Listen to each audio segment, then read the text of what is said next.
Hey friends, it's Mrs. Quirk. I am back again because guess what I found on Epic? I found one of my most favorite kids books. So I had to come back and read it to you. So I'm going to share my screen here. Do you guys know this book? This is called Arnie the Doughnut by Lori Keller. I love this book. We're going to read about Arnie the Doughnut. All right. Arnie turned out to be just the kind of donut he hoped he'd be. Chocolate covered with bright colored candy sprinkles. He says, "Look at all my sprinkles, there must be 1,000,000 of them." Actually, there are only about 135, but we're not going to spoil it for him. He was made very early in the morning at the downtown bakery, home of the best donuts around. Arnie was proud to be one of the best. He knew that people all over town made special trips to the bakery to buy donuts of their very own. As Arnie sat on the tray, which had just been placed in the donut case, he took a moment to reflect on the amazing things that had happened to him that morning. He was cut into a ring and deep fried and cooled, iced, sprinkled, and named. Arnie looked around and saw all sorts of donuts sitting nearby. There's a French cruller, plain, powdered, square donut, a chocolate zebra donut, a long john, donut holes, a cinnamon twist, and an eclair, all kinds of stuff. There's an apple fritter. He tried to strike up a conversation with an apple fritter the next tray over, but she didn't seem to want to talk. How about that deep fryer? Are you any relation to Larry Fritter? It is rather early. Maybe she's not a morning donut, Arnie supposed. It was 6 a.m. and the baker had just hung the open sign in the window. Arnie was fascinated as he watched customers stream into the bakery. One by one, donuts were chosen, placed in paper bags, and whisked away with their new owners. Some went by the dozens in giant boxes. This is so exciting. I wonder who will choose me. Goodbye, Arnie yelled to each donut. Have a great trip. Then Arnie looked up and saw a man pointing right at him. Moi? Moi is French for me. Before he could say another word, he was pulled from the tray and placed into a paper bag of his very own. Thank you, Mr. Bing. Have a nice day, Arnie heard the baker say to the man. Mr. Bing, that's a fine name, Arnie decided. I can hardly wait to meet him. This is the grand exit that was in Arnie's imagination. Goodbye, Arnie. The ride to Mr. Bing's apartment was a little bumpy. Arnie was grateful for the soft napkin the baker had so thoughtfully placed underneath him in the bag. He had never ridden in a car and wished he could look out the window to see all the sights, but more than anything, he wished he could meet Mr. Bing. Why does he keep me in this bag, Arnie wondered. Finally, the car came to a stop and they were home. Mr. Bing carefully removed Arnie from his paper bag and placed him on a clean, shiny plate. What a handsome plate, Arnie said to himself. I'm not crazy about the design. I prefer a more modern look, but it's nothing a little paint can't fix. Mr. Bing gently lifted Arnie from his new plate. Isn't that cute, thought Arnie as he closed his eyes and smiled. He wants to hold me. As Arnie relaxed in Mr. Bing's hand, he felt himself moving higher and higher away from his plate. When he opened his eyes to see where he was going, he discovered that he was headed straight for Mr. Bing's open mouth. What are you doing? Shouted Arnie. Mr. Bing was stunned. He dropped Arnie back onto the plate. I was going to eat you, he replied in shock. Eat me, Arnie shrieked, his sprinkles flying everywhere. Why would you do a thing like that? Do you make a habit of eating all your house guests? Well, no, of course not. So then why did it suddenly occur to you to eat me, Arnie demanded. Well, because you're a donut, and that's what donuts are for, to eat. Do you mean to tell me you've done this before? Well, yes, I eat a donut every day, Mr. Bing said sheepishly. Arnie froze. He felt sick and frightened and angry. Well, that explains why my friends never write and call. They've probably all been eaten. He thought to himself for a moment.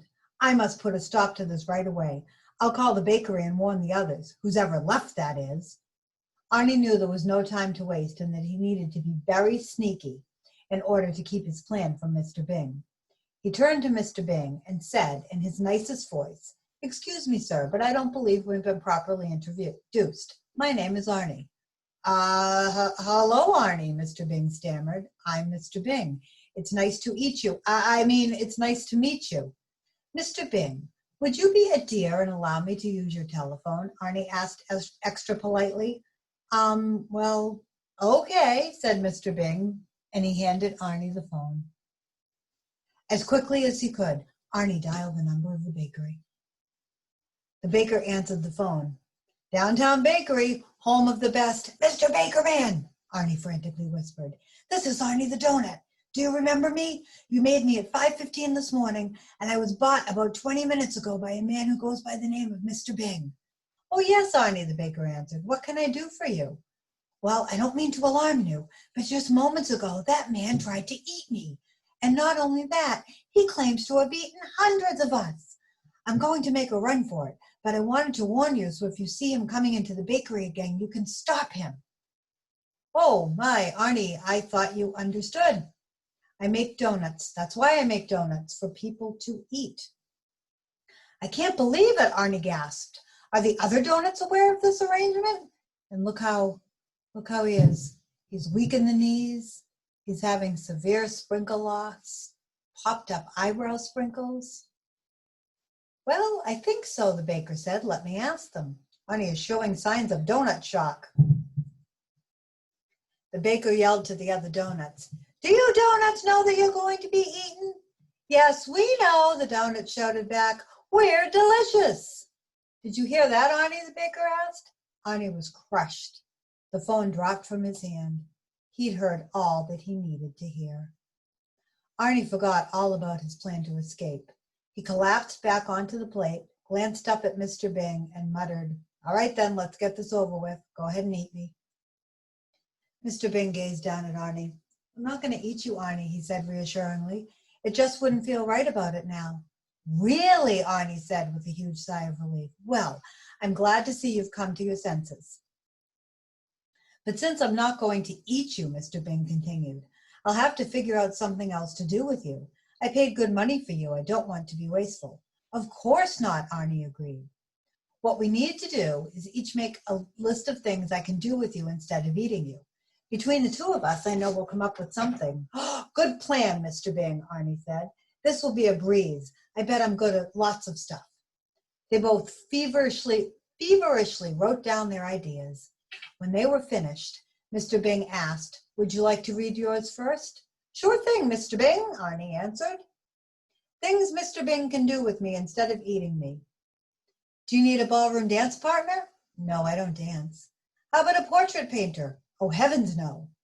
"Could you use a personal fitness trainer?" I'd get too sweaty." "Would you like me to entertain at your parties?" "I don't like throwing parties." "I could be your chauffeur, but you can't see over the steering wheel." "I'd make a great bodyguard." "Who could you protect me from, a cookie?" "All righty, Mr. Bing. Let's hear what you came up with." "Okie dokie," he replied. "I just know you'll like some of these. Things I can do with Arnie instead of eating him. I could use you as a pincushion." "Oh, too painful." "Would you like to be a picture frame?" "I don't imagine so." "How about an air freshener for my car?" "How about not?"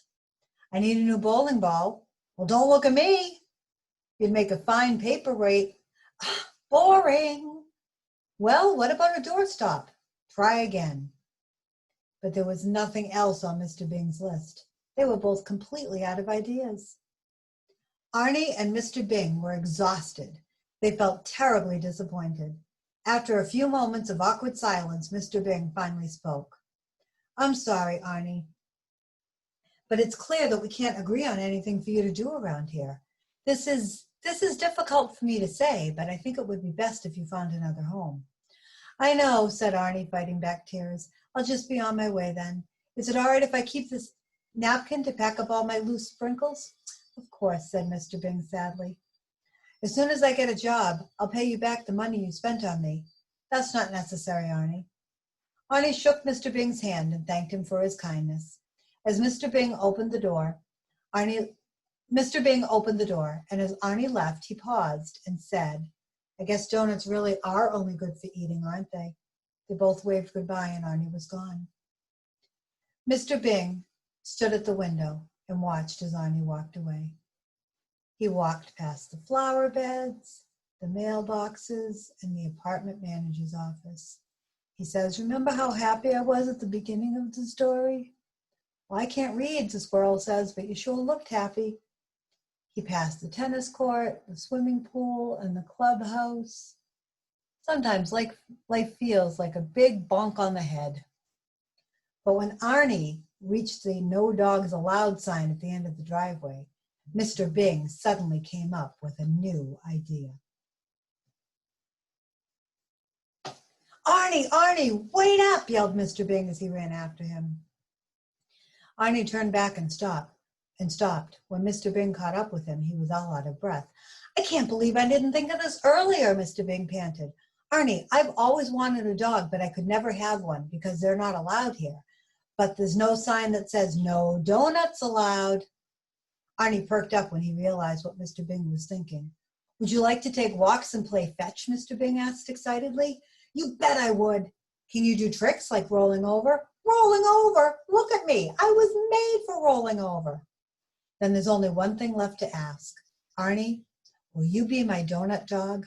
Oh, Mr. Bing, I would love to be your donut dog. And the bird says, it's a wacky idea, but it just might work. From that moment on, Arnie and Mr. Bing were inseparable. Arnie liked being a donut dog even better than he liked being a donut. Here he goes. He went through a short phase of chewing on furniture and barking at the mailman, but after a crash course in obedience, he graduated first in his class. Everywhere the two of them went, people would stop to pet Arnie. No one had ever seen a donut dog before. What a darling dog. You're so sticky. Yes, you are. I love that, Arnie. Got a napkin? Arnie and Mr. Bing had so much fun together. Arnie was the best pet Mr. Bing ever could have hoped for, and Mr. Bing was Arnie's best friend. And see, that sign says beware of dog, but Mr. Bing changed it to say beware of donut. And that's the end of the story. What do you think? I love that story. I think it's so funny. Thank you for letting me read it to you, boys and girls. My kids aren't little anymore, so I haven't read it in a long, long time. But there was a point in time where we read that book almost every night, so it was a nice memory for me. Thank you so much. Have a good night, and I will talk to you guys soon. Bye-bye.